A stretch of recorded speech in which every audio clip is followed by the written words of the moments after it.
Olá, Cláudia, nós estamos aqui, né, falando dos componentes da prática da comunicação não violenta. Vamos dar continuidade aos vídeos que a gente já gravou a respeito.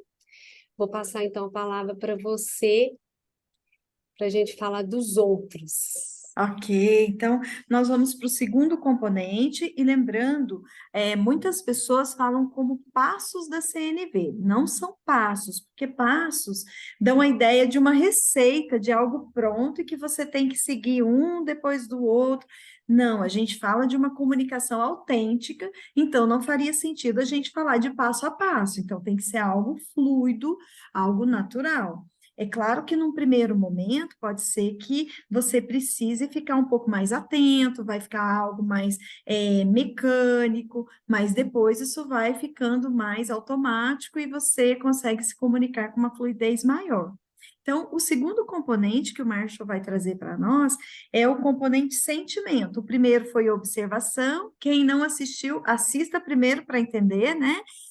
Sim. E aí, o segundo seria os sentimentos. O que que é isso? Sou eu reconhecer em mim quais são os sentimentos que eu estou tendo diante daquele fato que eu observei. Então, eu estou irritada, eu estou com raiva, eu estou feliz, eu estou ansiosa, e muitas vezes, Cíntia, isso é bem importante a gente não confundir sentimento com falsos sentimentos, pseudo-sentimentos. O que que são os pseudo-sentimentos? Eu posso falar assim, Cíntia, você pergunta, Cláudia, o que que você sente quando nós estamos gravando um vídeo? Eu falo, Cíntia, eu sinto que você não gosta do jeito que eu falo. Então, quando eu digo isso, é um falso sentimento, né? Eu estou jogando para você a responsabilidade, é você que não gosta, você não falou nada, é uma percepção que é minha, é algo que é meu. Então, o que que seria um bom, né, um exemplo genuíno de sentimento?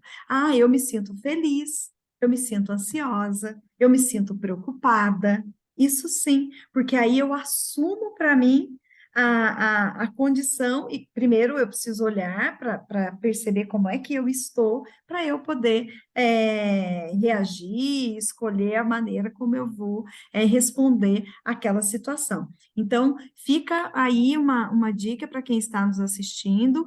Primeira coisa, tente identificar quais são os seus sentimentos, como é que você se sente. Cláudia, como é difícil. É verdade, o nosso repertório de sentimento ele é muito pequenininho, a gente sabe falar, estou feliz, estou triste, estou bem, estou mal. Ele é muito pequeno. Para quem quiser, existem várias listas na internet, procura assim, lista de sentimentos. Várias pessoas generosas, inclusive o próprio Marshall, coloca num dos livros dele essa lista, e outras pessoas também já fizeram, e tem facinho na internet, é só procurar para você começar a identificar como é que você se sente. E é interessante, Cláudia, você está falando disso, eu estou aqui pensando como que na nossa cultura, você já até tocou nesse assunto no outro vídeo, a gente está muito mais acostumada e a gente é estimulada, educado para falar aquilo que a gente pensa, mas não daquilo que a gente sente, né? Então isso é passado. A gente não se atenta para que algo que a gente está vivenciando aqui, as coisas ficam muito aqui.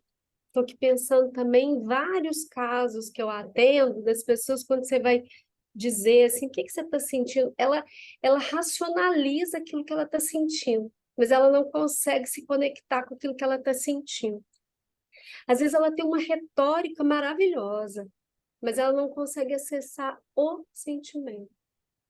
Então é Uhum. algo também que é interessante a gente começar a identificar e começar a pensar a respeito, né?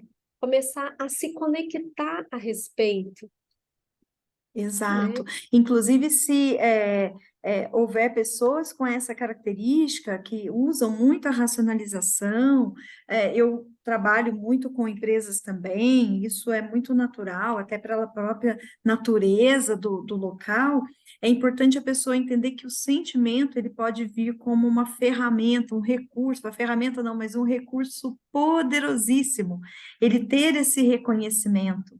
Até um tempo atrás, nós dizíamos que as emoções, elas eram problemas dentro do meio corporativo. Hoje nós vemos as emoções e os sentimentos, que são diferentes, um dia a gente pode conversar sobre isso, as emoções e os sentimentos como sendo importantes recursos. Então, a primeira coisa para eu usar um recurso é eu reconhecer qual recurso eu tenho.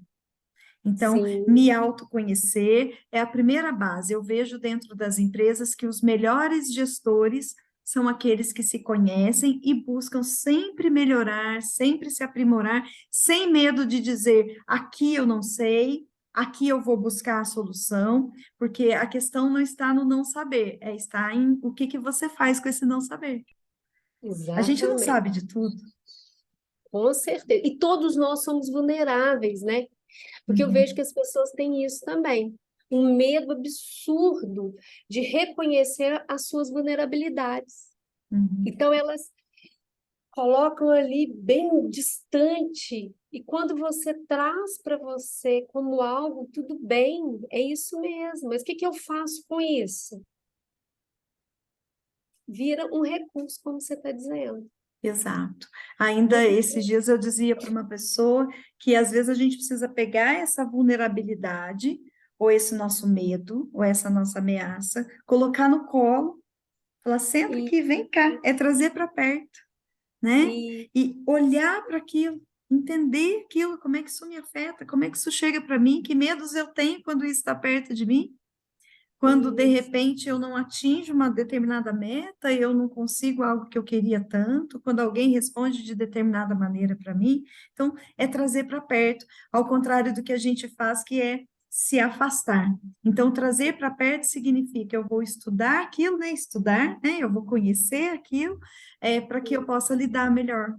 E aí, aquele monstro que era enorme pode ser só algo muito pequeno e fica muito mais tranquilo da gente lidar.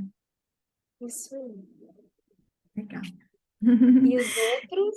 Então vamos E lá. aí a gente vai para o terceiro, que são as necessidades. Já que todo ato violento ele é reflexo de uma necessidade não atendida, quais são as minhas necessidades? Eu conheço? Você conhece as suas necessidades? Então, é super importante, por exemplo, se eu estou no diálogo com a Cíntia e porventura a gente entra num conflito, eu tentar entender assim, nossa, o que eu falei deixou a Cíntia tão brava. Qual será que foi a necessidade da Cíntia que eu não atendi quando ela ficou brava? Né? Quando eu faço isso, eu já estou fazendo um exercício empático. Eu já estou entendendo que houve alguma coisa ali que não foi atendida. E aí eu vou pegar carona no último componente, porque eles têm muita inter-relação, que é o que que você quer que eu faça para atender a essa necessidade? É o pedido. Eu posso tanto fazer um pedido, falo, Cíntia, eu gostaria que você, a minha necessidade é tal, eu gostaria que você me ajudasse fazendo isso, isso e isso. E aí você pode atender ou não, porque é muito importante a gente entender o seguinte. Vamos lá, vou voltar para a necessidade de novo para não ficar confuso.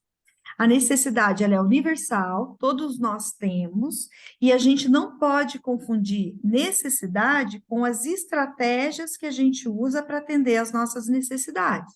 Por exemplo, se você perguntar para mim, qual que é a sua necessidade? Eu falar, minha necessidade é dinheiro. Não. Dinheiro é uma estratégia, ele é um meio de eu atingir uma necessidade. De repente eu falo para você, Cíntia, a minha necessidade é conforto.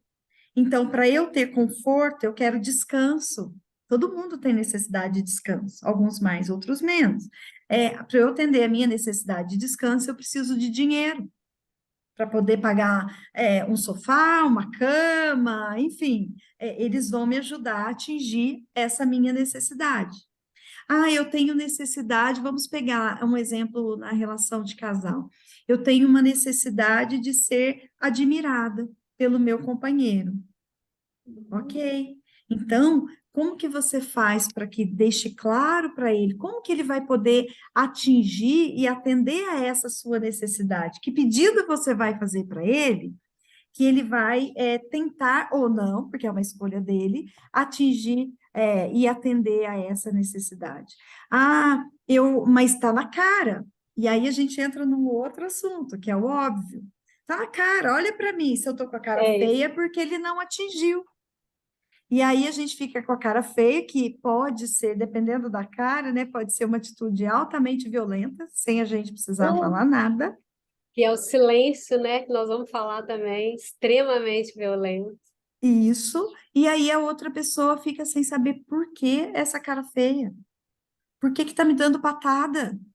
Por que que tudo que eu falo vem com rispidez? O que que está acontecendo? Se eu não externalizar para o outro, gente, quem tem bola de cristal aí, levanta a mão. Ninguém tem. Só que nós, infelizmente, partimos da ideia que tá na cara. Tá Sim, escrito. Como óbvio, você não me entendeu? óbvio.